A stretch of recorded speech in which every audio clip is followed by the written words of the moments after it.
चलिए सुनिए, ध्यान से सुनिएगा सब लोग, ध्यान से समझेंगे। बताइए साइन का डीसी क्या होता है? साइन का डीसी कॉस होता है, सबको पता है। लेकिन अगर आपसे कोई पूछेगा कि कॉस किसका डीसी होता है, कॉस किसका अवकलज है, कॉस किसका अवकलज है, यही सेंटेंस आपका इंटीग्रेशन है। समझ गया? कॉस किसका अवकलज है, इसी बात को पूछने का जो तरीका है या इसी को शॉर्टकट में लिखने का जो तरीका है वो आपको इस प्रकार से, ध्यान से सुनिएगा, ध्यान से सुनेंगे।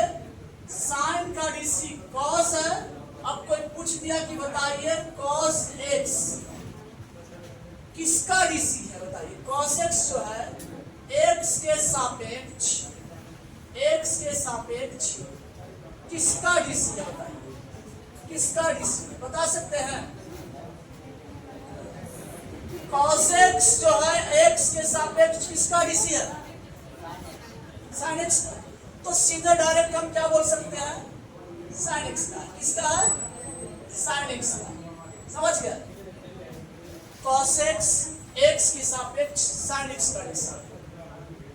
इसी सेंटेंस को आप शॉर्टकट में या इसी को आप संकेत के रूप में जानते हैं कैसे डिनोट कीजिएगा। इसको अगर सूचित करना होगा तो इसको सूचित करेंगे, ध्यान से देखिएगा। कॉस एक्स के बारे में पूछा है, किसके बारे में पूछा है? कॉस एक्स के बारे में पूछा है और किसके रिस्पेक्ट में बोला है? एक्स के रिस्पेक्ट में बोला है, इसीलिए लगाएंगे डीएक्स। सुनिएगा, कॉस एक्स के बारे में पूछा है, एक्स के रिस्पेक्ट में पूछा है, इसीलिए क्या लगाएंगे? डीएक्स लगाएंगे। बात समझ गए? और किसका अवकलज है उसका साइन है। इसका मतलब हुआ किसका अवकलज है, बताइए। कॉस एक्स एक्स के सापेक्ष किसका अवकलज है, तो क्या लिखिएगा, बताइए। इसका मतलब हुआ कि आपसे पूछा जा रहा है कि कॉस एक्स जो है एक्स के सापेक्ष किसका अवकलज करने से आता है। तो आंसर क्या दीजिएगा? Sine x. सीधे सीधे आप कह सकते हैं कि अवकलज के या अवकलन के प्रतिलोम प्रक्रम को, अवकलज के प्रतिलोम प्रक्रम को समाकलन कहते हैं। अवकलन के प्रतिलोम प्रक्रिया को क्या कहते हैं? समाकलन। यहाँ पर आप ही बताइए, साइन का डीसी कॉस, ठीक है। अब कोई पूछा कॉस किसका डीसी है, तो बताइए अवकलन का प्रतिलोम पूछ रहा है कि नहीं पूछ रहा? कॉस किसका डीसी है, क्या पूछ रहा है? अवकलन का। प्रतिलोम उल्टा पूछ रहा है, तो बताइए कॉस किसका डीसी है? एक्स के सापेक्ष साइन एक्स का। अब इतना लंबा सेंटेंस में कोई लिख के आपसे पूछेगा कि कॉस किसका डीसी है, इतना लंबा सेंटेंस में कोई लिखेगा? इसी को डिनोट करने का तरीका है इंटीग्रेशन कॉस एक्स डीएक्स। अगर इसको डिनोट करेंगे, इस पूरे सेंटेंस को, इतना बड़ा सेंटेंस को अगर डिनोट करना होगा तो कैसे डिनोट करेंगे? इसको डिनोट करना होगा तो लिखेंगे इंटीग्रेशन कॉस एक्स डीएक्स। क्या लिखेंगे? Integration cos x dx. बात समझ गए? इसका मतलब क्या हुआ? इसका मतलब हुआ कॉस एक्स एक्स के सापेक्ष किसका अवकलज करने से आता है। इसको पढ़ेंगे किसका अवकलज, तो किसका अवकलज करने से आता है, तो साइन एक्स का। अब मान लीजिए कि आपके सामने लिखा मिल गया, आपके सामने मिल गया integration sec square x dx. क्या मिल गया? Integration sec square x dx. अब बताइए आप, इसका मतलब आप क्या समझते हैं? इसका मतलब आपसे क्या पूछा जा रहा है? आपसे पूछा जा रहा है कि सेक स्क्वायर एक्स के सापेक्ष किसका अवकलज है, ये पूछना है। सेक स्क्वायर एक्स के सापेक्ष किसका अवकलज है, आपसे ये पूछना है। तो आप भी बताइए किसका अवकलज कीजिएगा तो सेक स्क्वायर है। सेक स्क्वायर डीसी है ना जी? किसका है बताइए? किसका डीसी है? ये tan x का डीसी। तो इतने बातों से आपको ये समझ में आ गया होगा कि समाकलन जो है अवकलन के प्रतिलोम प्रक्रिया को कहते हैं। अवकलन के प्रतिलोम प्रक्रिया को क्या कहते हैं? समाकलन। बात समझ गए? अब इसमें कुछ बात हम आपसे पूछेंगे, उसका आपको क्या देना है? जवाब देना है। बात समझ गए? सुनिए बढ़िया से, देखिए एक बात बताइए सब लोग ध्यान से बढ़िया से। अब मान लीजिए कि आपसे कोई पूछा कि डिफरेंशिएशन साइन, आपसे कोई पूछेगा इधर इसको मिटाते हैं, ठीक है। कोई पूछा कि differentiation sin x plus 2, differentiation sin x plus 2 का मान बताइए, बता दीजिएगा। साइन का डीसी कॉस, अब कांस्टेंट का तो जीरो हम लोग नहीं करते, राइट। अब बताइए डिफरेंशिएशन कोई पूछेगा sin x प्लस 3 का पूछेगा, तो sin x प्लस 3 का डीसी क्या हो जाएगा, साइन का डीसी कॉस, और 3 का जीरो को हम लोग, हम यहाँ पर यह देख पा रहे हैं कि साइन का भी डीसी कॉस एक्स है। कोई पूछेगा साइन का डीसी कॉस एक्स है कि नहीं, साइन एक्स प्लस 2 का भी डीसी क्या है, कॉस एक्स है। साइन एक्स प्लस 3 का भी डीसी क्या है, कॉस एक्स है। ये बात सीधी बात है। अब कोई उल्टा पूछेगा कि बताइए कॉस एक्स किसका उपलज है, कॉस एक्स किसका डीसी है, तो cos x बताइए किसका डीसी करने से आया, तो केवल sin x बोलेंगे, cos x किसका डीसी है।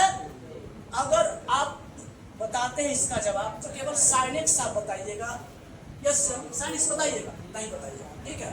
क्यों, क्योंकि आप देख सकते हैं sin x प्लस 2 का भी डीसी cos x है, sin x प्लस 3 का भी डीसी cos x है। मान लीजिए कि आपको पूछ दिया इंटीग्रेशन cos x dx, तो इसका मतलब तो आपसे पूछ क्या रहा, इसका मतलब आपसे पूछ रहा है कि cos x x के सापेक्ष किसका अवकलज है, तो आंसर में क्या दिखेगा, कहिए कि देखिए हम sin x का भी डीसी किए थे, cos x आया था। हम sin x प्लस 2 का भी डीसी किया है, cos x आया है। sin x प्लस 3 का भी डीसी किया है, cos x आया है। अब आप ही बताइए क्या इतना सारा आंसर, इतना सारा आंसर हम नहीं लिख सकते, ठीक है। इन सभी कांस्टेंट के बदले में, कभी 2 है, 3 है, 4 है, इन सब के बदले में हम सीधे सीधे एक कांस्टेंट सी का प्रयोग करेंगे। इस सबको हम नहीं लिख सकते, इतना सारा आंसर। इसीलिए हम एक काम करेंगे, डायरेक्ट जो कांस्टेंट है उसके बदले में हम क्या लिख देंगे, समझ गए। अब सी के स्थान पर कभी 0 हो सकता है, ये भी कभी सी के स्थान पे 1 भी हो सकता है, वो डिपेंड करता है किसका अवकलज किया जा रहा है उसमें। तो ये बात समझ में आ गया आप लोगों को कि जब भी आप पढ़िएगा इंटीग्रेशन, और इंटीग्रेशन में आप जब पढ़िएगा अनिश्चित समाकलन, कौन सा समाकलन, अनिश्चित समाकलन, क्या इसमें आंसर निश्चित है, इसको अनिश्चित समाकलन क्यों बोलेंगे, क्योंकि इसमें जो आंसर है वो अनिश्चित नहीं आ रहा है। कभी cos x किसका किसका अवकलज हो जा रहा है, कभी sin x का हो रहा है, कभी sin x प्लस 2 का अवकलज है, कभी sin x प्लस 3 का भी अवकलज cos x आ रहा है। तो ये निश्चित नहीं है कि cos x किसका अवकलज है, sin x का भी हो, sin x प्लस 2 का भी है, sin x प्लस 3 का भी है, sin x प्लस 4 का भी हो सकता है, समझ गए। इसीलिए यहाँ पर हम क्या करते हैं, अपने मन से कांस्टेंट सी जोड़ते हैं और इसको हम लोग क्या पढ़ेंगे, अनिश्चित समाकलन, समझ गए। यहाँ तक बात समझ में आ गया, किसी को दिक्कत, सी क्यों जुड़ता है। मान लीजिए आपको इस तरीके से पूछ दिया sec स्क्वायर x dx, अब इसका मतलब क्या हुआ, पढ़ने तो आ जाएगा सबको, क्या लिखा हुआ इंटीग्रेशन sec स्क्वायर x, लेकिन इसका मतलब क्या हुआ, पूछना क्या चाहता है आपसे, ये आपसे पूछना चाहता है कि आप बताइए sec स्क्वायर x x के सापेक्ष में किसका डीसी है, x के सापेक्ष में किसका डीसी करेंगे तो sec स्क्वायर x आएगा, तो सीधे सीधे बोलेंगे कि क्या आ जाएगा tan x। क्या केवल tan x का डीसी करेंगे तो आएगा, tan x प्लस 1 का डीसी कीजिए तो tan x प्लस 1 का डीसी करेंगे तब भी आपका क्या आ जाएगा, sec स्क्वायर x आ जाएगा। tan x प्लस 2 का भी कीजिएगा तो sec स्क्वायर x आ जाएगा। इसीलिए हम यहाँ पर कांस्टेंट सी जोड़ेंगे, बात समझ गए। तो ये सी क्यों जुड़ता है, बात समझ में आया। और इसको अनिश्चित समाकलन क्यों कहते हैं, क्योंकि यहाँ पर निश्चित नहीं होता है कि किसका डीसी है, ये किसका डीसी है, डिफिनिट नहीं है, एगो का है, बहुत सारे, समझ गया। किसी को दिक्कत इतना में नहीं ना, चलिए अब थोड़ा सा बढ़ जाता है आगे। सुनिए इंटीग्रेशन का कुछ बेसिक फार्मूला है जो आपको अभी हम समझा रहे हैं ताकि आपको याद करना ना पड़े। जो डीसी का फार्मूला याद किए हुए रहेंगे उनको इंटीग्रेशन का फार्मूला याद करने की कोई आवश्यकता नहीं है, बस थोड़ा सा समझ लेना है, इंटीग्रेशन का फार्मूला खुद याद हो जाएगा। ध्यान दीजिएगा। बताइए, पहले आप ये बताइए कि डिफरेंशिएशन अगर आप sin x का करते हैं तो आपको क्या मिलता है? या कोई आपसे पूछ दिया कि sin x का डीसी क्या होता है, तो sin x का डीसी होता है cos x। लेकिन इसी बात को कोई उल्टा पूछा कि cos x किसका डीसी है, तो बता दीजिएगा cos x किसका डीसी है? cos किसका डीसी है? sin। अब अगर इस बात को कोई पूछेगा तो पूछने का तरीका क्या होगा? अगर कोई पूछ रहा है आपसे कि cos x किसका डीसी है, तो क्या सेंटेंस में लिख के पूछेगा? नहीं। सुने ध्यान से, इसको डिनोट करेगा इंटीग्रेशन cos x के बारे में पूछ रहा है, ये इस तरीके से पूछेगा। इसका मतलब हुआ कि cos x x के सापेक्ष किसका अवकलज है? आंसर क्या देंगे? sin x। केवल sin x लिखेंगे और c भी देंगे क्योंकि हम लोग निश्चित समाकलन कर रहे हैं और इसमें आंसर हम लोग अनिश्चित समाकलन कर रहे हैं। इसमें आंसर जो होता है बहुत सारा होता है। कभी कभी ऑब्जेक्टिव में भी आपको पूछ देगा कि अनिश्चित समाकलन के कितने आंसर होते हैं, बहुत सारा हो जाएगा। अनंत हो, अनिश्चित समाकलन के कितने होते हैं? अनंत। समझिए इसको। अब बताइए, कोई पूछेगा कि बताइए जरा सोचिए cos का डीसी क्या होता है, बता सकते हैं? cos का डीसी होता है माइनस sin x। लेकिन कोई पूछा कि माइनस cos x का डीसी होता है, तो माइनस cos x का डीसी क्या हो जाएगा? sin x। Minus cos x का डीसी क्या हो जाएगा? अब ये बताइए सोच के,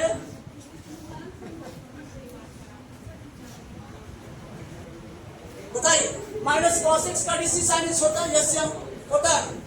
माइनस cos x का डीसी क्या होता है? sin x। लेकिन इसी बात को कोई अपोजिट में पूछेगा, उल्टा पूछेगा, क्योंकि हम लोग समाकलन कर रहे हैं, अवकलन का प्रतिलोम प्रक्रम। कोई पूछेगा कि sin x किसका डीसी है? sin x किसका डीसी है? कोई पूछ दिया तो sin x डीसी है किसका? Minus cos x। sin x किसका डीसी है, इस बात को कोई पूछेगा तो सेंटेंस में नहीं पूछेगा, इसको सिंबल के रूप में पूछा जाएगा। यहाँ पर ध्यान दीजिए, किसके बारे में पूछना है? sin x के बारे में, कि sin x x के सापेक्ष किसका अवकलज है, तो जवाब होगा माइनस प्लस। समझ गए? इसी प्रकार से बताइए, जरा सोच के बताइएगा कि tan x का डीसी क्या होता है? tan x का डीसी क्या होता है? sec square x, sec square x होता है। अब आप बताइए, कोई उल्टा पूछ दिया कि sec स्क्वायर x किसका डीसी है? sec स्क्वायर x किसका डीसी है? बस, तो हम लोग अवकलन के उल्टा ही पढ़ेंगे। समझ गए? इसको कैसे लिखेंगे? sec स्क्वायर x के बारे में पूछा, x के रिस्पेक्ट में पूछा, किसका डीसी किसका हो जाएगा? tan x plus. समझ गए?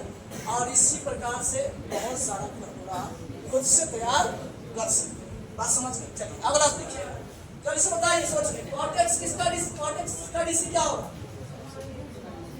cot x का DC minus cos x square. लेकिन इसमें अगर कोई कह दिया कि माइनस cot x का डीसी बताइए, माइनस cot x का डीसी क्या हो जाएगा? अब इसी को अपोजिट में पूछेगा, बताइए cos x स्क्वायर x किसका डीसी है? cos x स्क्वायर x किसका डीसी है? ये आपका है माइनस कितना? cot x। बात समझ गए? किसी को दिक्कत? तो जल्दी से इतना आप लोग क्या करेंगे, उतार लेंगे, इसके बाद हम लोग आगे बढ़ेंगे। देखिए अब थोड़ा सा आगे देखिए, sec x का डीसी क्या होता है? sec x into tan x।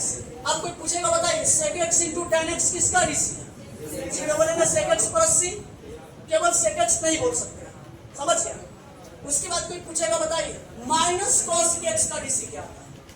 Minus cos x का डीसी आता है cos x into cot x आता है। ठीक है? तो अगर कोई पूछेगा कि cos x into cot x किसका डीसी है? Minus cos x plus. समझ गया? कोई पूछेगा x के पावर n प्लस 1 बटा n प्लस 1 का डीसी बताइए। x के पावर n प्लस 1 बटा n प्लस 1 का डीसी बताइए। तो इसका डीसी कितना आएगा? x के पावर n आएगा। समझ गए? इसका डीसी निकालेगा तो क्या आ जाएगा? x के पावर n। कैसे आएगा आपको बता रही हूँ, देखिए 1 बटा n प्लस 1 कांस्टेंट है, बाहर चला जाएगा। अब बचेगा x के पावर n प्लस 1, इसका डीसी कीजिएगा तो बहुत आसानी से पता चल जाएगा। 1 बटा n प्लस 1 आपका रह जाएगा कांस्टेंट पावर। यहाँ पावर उतार लेना है, पावर से एक कम करना है। पावर उतार लेंगे, पावर से एक कम कर लेंगे तो एक कम करेंगे तो 1 से 1 कैंसिल, ऐसे चला जाएगा। तो जब आप इसका डीसी कीजिएगा तो 1 बटा n प्लस 1 कांस्टेंट बाहर चला जाएगा। x के पावर n प्लस 1 का डीसी करेंगे तो पावर उतार लेंगे। अब पावर उतारने के बाद पावर एक कम कर लेंगे तो इसका डीसी क्या आ जाएगा? x के पावर n आ जाएगा। और कोई पूछेगा अपोजिट में कि x के पावर n किसका डीसी है? x के पावर n किसका डीसी है? x के पावर n प्लस अब बटा n प्लस 1 का डीसी। इतना समझ गया? चलिए थोड़ा सा आगे बढ़ते हैं, ध्यान दीजिए।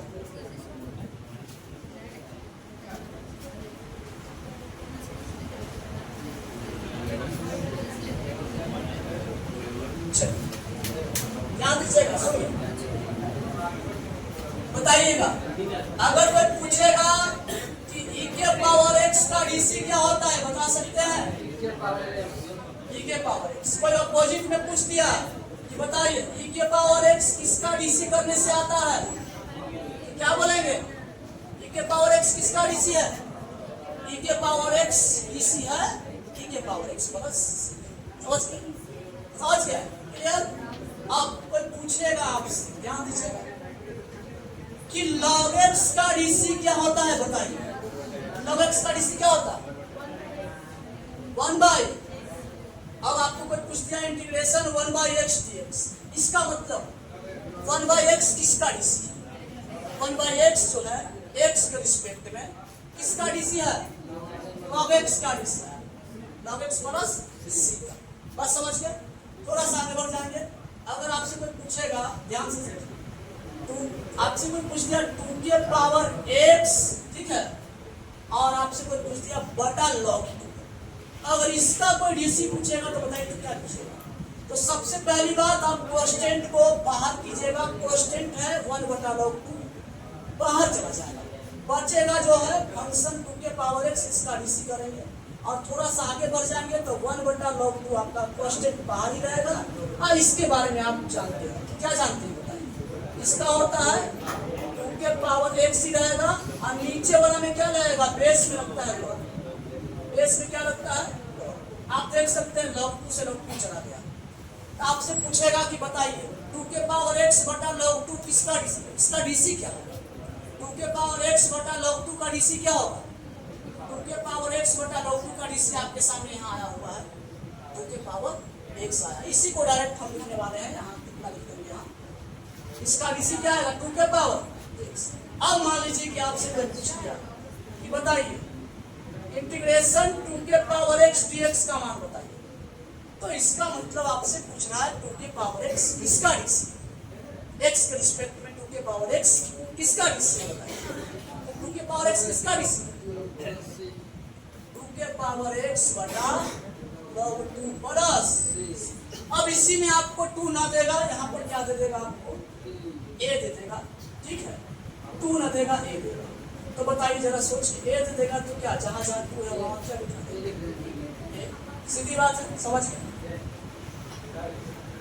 चलिए तो इसको जल्दी से आप लोग नोट कर लीजिएगा, ठीक है, और उसके बाद हम लोग बढ़ते हैं आगे, ध्यान से। चलिए ए सुनिए आगे ध्यान से, देखिए ध्यान दीजिएगा। अगर आपसे कोई पूछेगा आपसे कि बताइए dx बटा dx का मान कितना? 1। कोई पूछेगा कि 1 किसका डीसी है? 1 किसका डीसी है? आपसे कोई पूछ लिया इंटीग्रेशन 1 dx, क्या पूछ लिया? Integration 1 dx।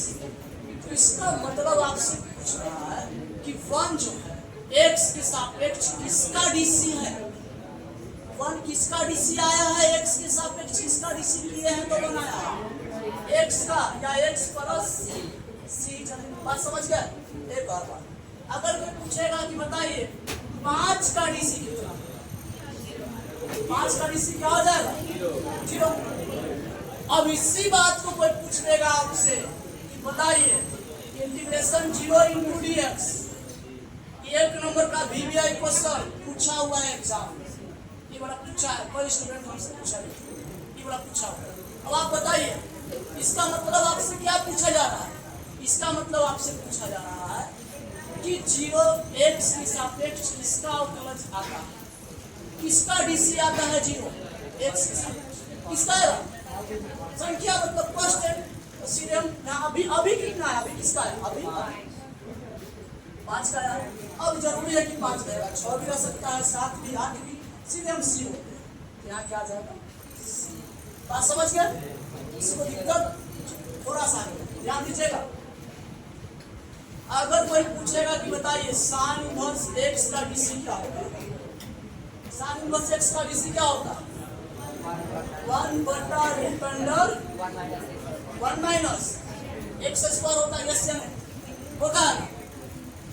अब कोई इसी बात को अपोजिट में पूछेगा, उल्टा पूछेगा, 1/√1 माइनस x स्क्वायर का इंटीग्रेशन बताइए, integration 1/√1 minus x square dx बताइए। और इससे कोई पूछता है तो समझ में नहीं आता इसका मेन अर्थ क्या है। आपसे क्या पूछ रहा है?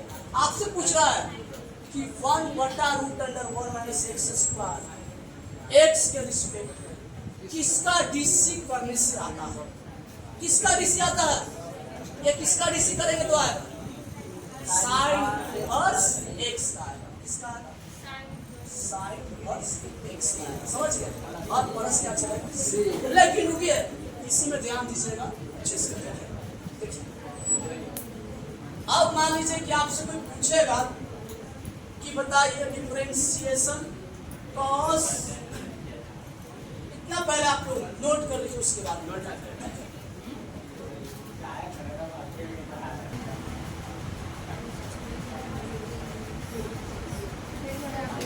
चलिए इसको नोट कर लीजिएगा। बाकी फॉर्मूला इसी प्रकार से होता है, इसको हम इस वीडियो में नहीं बता सकते। tan इनवर्स x का डीसी 1/1 प्लस x स्क्वायर। अब कोई पूछ दिया आपसे बताइए 1/1 प्लस x स्क्वायर का इंटीग्रेशन क्या होगा, तो इसका मतलब ये पूछ रहा है 1/1 प्लस x स्क्वायर x के रिस्पेक्ट में किसका डीसी आता है, ये किसका डीसी करने से आएगा? tan इनवर्स x का करने से आएगा। समझ गए? हाँ, ध्यान रखिएगा। अगला, अगर मान लीजिए पूछा कि cot इनवर्स x का डीसी बताइए, तो cot इनवर्स x का डीसी होता है -1/1 प्लस x स्क्वायर होता है। समझ गए? कोई आपसे पूछ दिया कि बताइए integration -1/1 plus x square dx, इसका मतलब आपसे पूछ रहा है कि बताइए -1/1 प्लस x स्क्वायर किसका डीसी है? cot इनवर्स x का, cot इनवर्स। लेकिन एक बात और है, अगर हम माइनस को बाहर कर ले, अगर हम माइनस को बाहर कर ले तो बचेगा 1/1 प्लस x स्क्वायर। इसको हम क्या बोल सकते हैं, किसका डीसी? tan इनवर्स x बोल सकते हैं, आगे माइनस प्लस।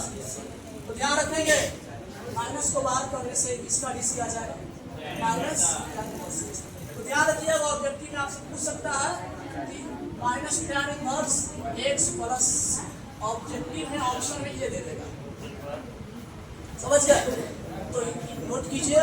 और आपका जितना भी डीसी का फॉर्मूला था सबका रिवर्स हम चलते हैं, मतलब इंटीग्रेशन में एक एक हम लोग चलते हैं, बेसिक फॉर्मूला पूरा आपको समझा दिए हैं। और अब हम चलेंगे इस पर क्वेश्चन। फॉर्मूला याद करने की आवश्यकता नहीं है, डीसी का फॉर्मूला याद रहेगा, इंटीग्रेशन अपने आप याद रहेगा। समझ गए? अब हम लोग थोड़ा सा आगे क्वेश्चन की ओर चलते हैं। देखिए एक क्वेश्चन दिया गया है, बहुत ही बेसिक क्वेश्चन है, बहुत ही आसान सा क्वेश्चन है। सबसे पहला क्वेश्चन, इस टाइप का क्वेश्चन ऑब्जेक्टिव में पूछता है, पूछ सकता है। ध्यान दीजिएगा, आपको बताना है इंटीग्रेशन 3x की पावर 3dx की मान बताना। ध्यान दीजिएगा, जब भी फंक्शन के साथ कोई कांस्टेंट गुना में आता है, कोई संख्या अगर गुना में आएगा तो उस संख्या को बाहर कर दीजिएगा और उसके बाद जो बचेगा उसका क्या कीजिएगा? और इसमें आपको करना क्या है, बहुत सिंपल है। आप फॉर्मूला पढ़े x के पावर n, x क्या जानते हैं, x के power n plus 1/n plus, यानी कि पावर आपको एक क्या कर लेना है, बढ़ा देना। तो एक बढ़ा दीजिएगा तो क्या हो जाएगा, चाप, और नीचे आपके पास क्या हो जाएगा, जो ऊपर पावर में होगा वो आपके पास नीचे बटा में आएगा, और पहले से गुना में कितना हो जाएगा। और यहाँ क्वेश्चन में क्या आएगा, सी, तो आगे चल के आपके पास आ जाएगा 3/4 x के पावर 4, समझ गए। और ये आपका क्या हो जाएगा। तो इस टाइप के क्वेश्चन आप लोगों से बन जाए, समझ गए। अब हम लोग सेकंड क्वेश्चन देखते हैं, ध्यान दीजिएगा।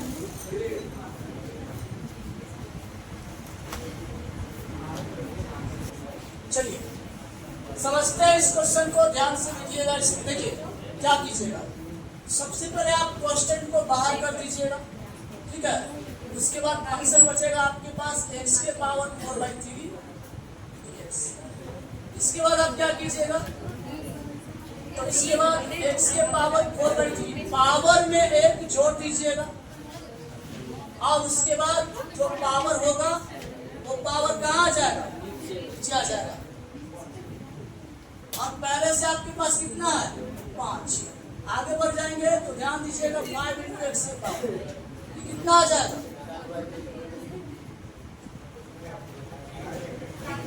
4/3 प्लस 1 एलसीएम 3, आपके पास 4 प्लस क्या 3, कितना आ जाएगा 7/।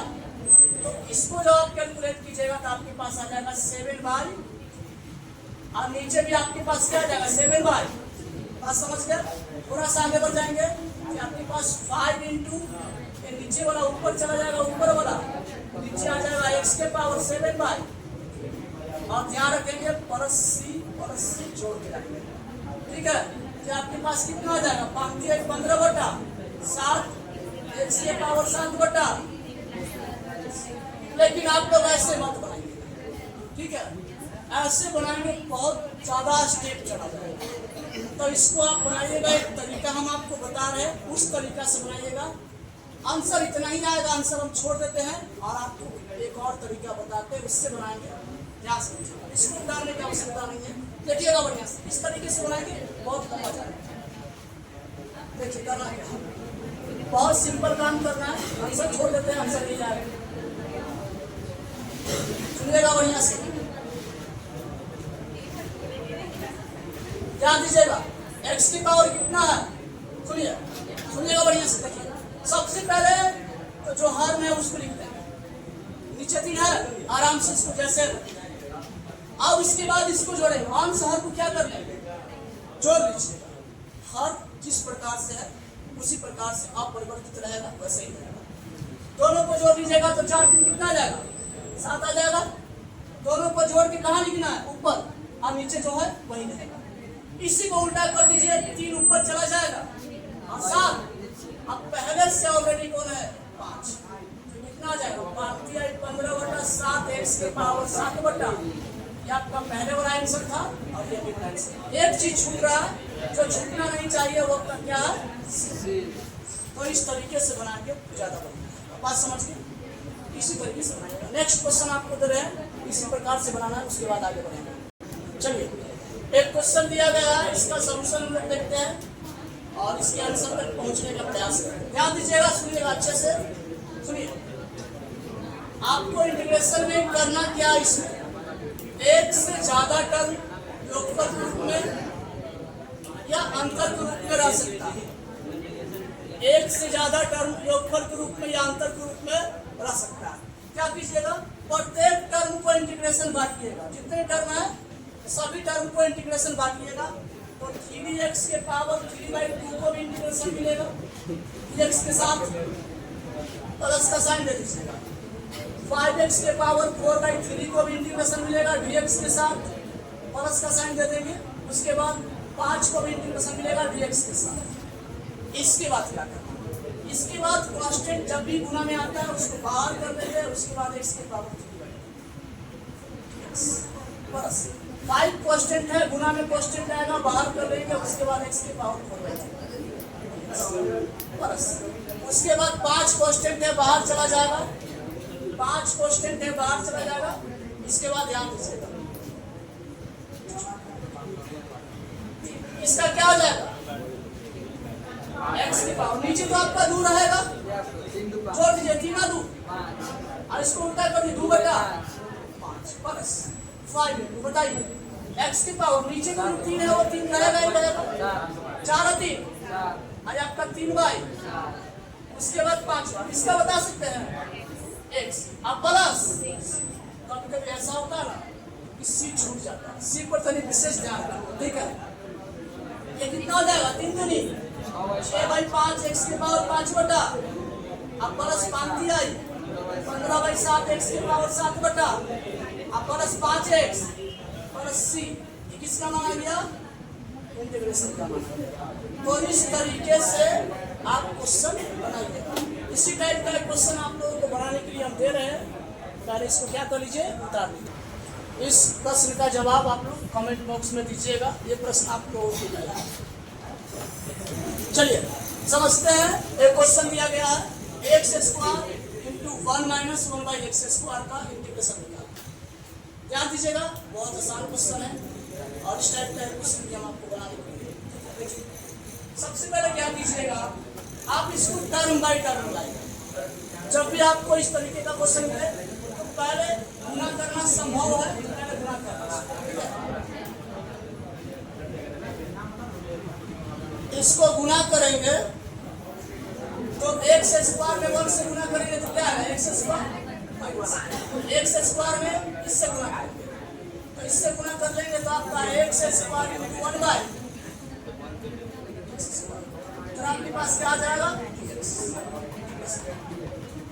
ये x² आ जाएगा माइनस 1 कट जाएगा, आपके पास क्या बचेगा, जितने भी टर्म है सभी टर्म में इंटीग्रेशन बढ़ेगा, इसको भी इंटीग्रेशन मिलेगा dx के साथ, माइनस है तो माइनस, इसको भी इंटीग्रेशन मिलेगा dx के साथ।